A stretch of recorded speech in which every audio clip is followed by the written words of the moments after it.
Books and adventure, a pretty neat start.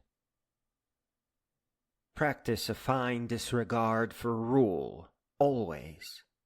But focus on your inner palace first. This is where you lay the groundwork for your older self in a way that cannot be interrupted by others. Invite all the history's most celebrated philosophers into your life, so as long as they are clear-thinking and non-religious and loved. But don't follow, don't take their word for anything other than something to check as you grow. They will help you build out your memory palace and reveal the many flaws of the world, expanding your world. The philosophers often risked everything to speak out against gods, leaders, teachers, parents, even siblings. None of them, I think, ever seriously spoke to old people. Every page, every line, and everything in between lines has been written for you, and with you in mind, to help you grow and become a noble soul.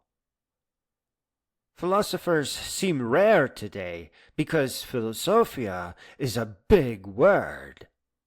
One of my favorite thinkers thinks of himself as a travel writer. Therefore, philosophers are not rare. They are, in fact, everywhere.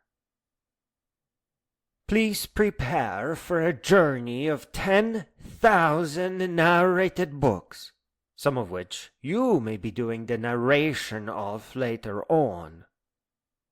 The books are a gift to you from all the world's greatest beings, and the first 1,000 books represents the most powerful of your intellectual inheritance.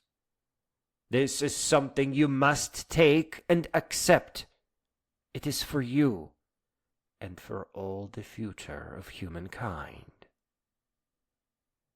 But please don't just listen to a book, as that is unfair to the spirit of the philosopher that wrote it.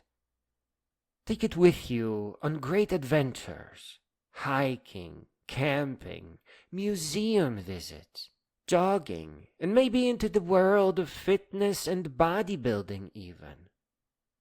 Listen and re-listen your most beloved books countless times, not just to inherit the wisdom, but the author's culture of greatness, so that you can slowly piece your own culture together out of the most brilliant parts that you discover in all the great beings.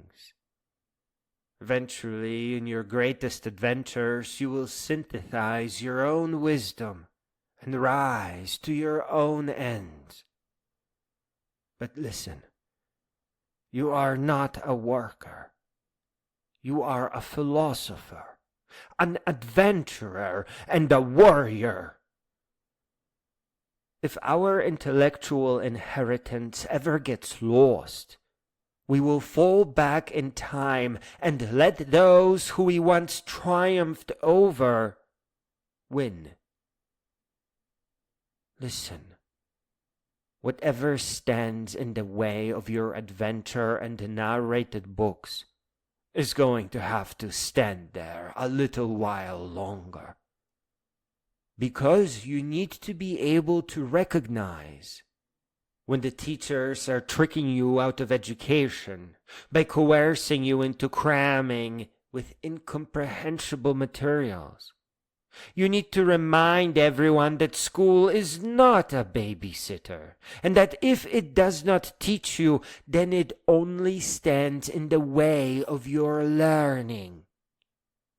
And you have to be courageous when you are laughed at by snarling hyenas, and get out of their way. Perhaps it's going to get lonely early on, but you will have your greater family with you always, and all the world's greatest thinkers and adventurers will be helping you forward. I recommend you cross the Appalachian Trail, the Pacific Crest Trail, and the Continental Divide as part of your graduation ceremony. Your first great challenge in life is to grow all the way up until you stand as a great being. And then you'll know where to take it from there.